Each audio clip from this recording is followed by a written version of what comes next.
마약 중독을 끊기 위해 자진해서 재활센터에 입소해 중독 치료를 받는 20대 청년들이 있습니다.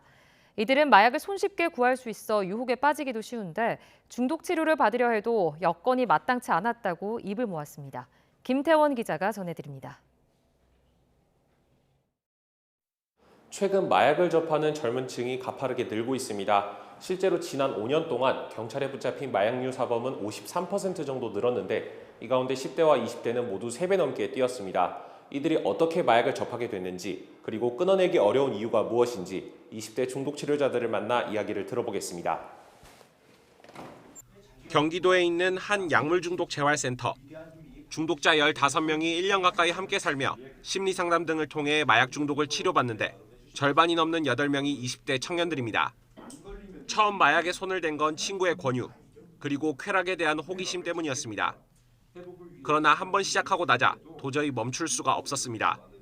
처음에는 좀 막 기분도 이상하고 좀 무섭고 이런 기분이 들었었는데 근데 그것도 2번, 3번 하게 되다 보니까 그걸 즐기게 되고 익숙해지게 되고 도저히 절제가 안 되는 거예요. 지난해 여름 처음 마약에 손을 대고 1년도 채 되지 않아 모아둔 돈과 직장, 가족과의 믿음까지 잃었습니다. 이제 안 걸리고 하면 되지 않을까라는 생각이 더 강했던 것 같아요. 막상 딱 보니까 저는 직장에서 잘려 있었고 모아뒀던 돈도 없고 빚만 생기고 그리고 저희 가족들도 저를 되게 무서워하고. 그런데 중고물품 거래하듯 쉽게 마약을 구할 수 있어서 유혹을 뿌리치기란 너무나 어려웠습니다. 내가 필요한 물건 사는 뭐 중고로 판매글이 올라오면 그냥 뭐 사는 거 마냥 그 정도로 그냥 쉬운 것 같아요. 보면은 텔레그램 어플로 그냥 뭐 약 구한다 하면은 그냥 솔직히 뭐 바로 구할 수도 있을 것 같고. 마약을 끊기로 마음을 먹었어도 이번엔 제대로 된 치료에 돌입하는 게 쉽지 않았습니다. 입원 치료가 필요한 상황인데도 중독 치료 전문 병원에 들어가려면 한 달 이상 기다려야 했습니다. 예약을 해서 상담을 갔었는데 거기는 너무 중독 전문이 아니니까는 그냥 약만 처방을 해주더라고요. 그냥 뭐 수면제나 이런 거. 별 다른 도움을 못 받아서.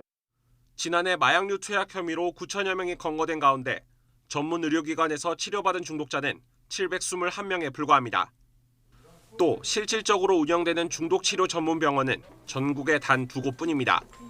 뇌 질환을 앓고 있는 어떤 아픈 환자로 생각하고 회복시켜서 사회 구성원으로 역할을 만들어주는 것이 우리들의 일이라고 생각을 합니다. 중독성이 높은 만큼 마약 범죄는 재범률이 40%에 육박합니다.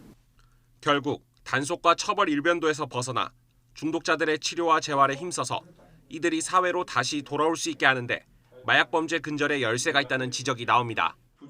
YTN 김태원입니다.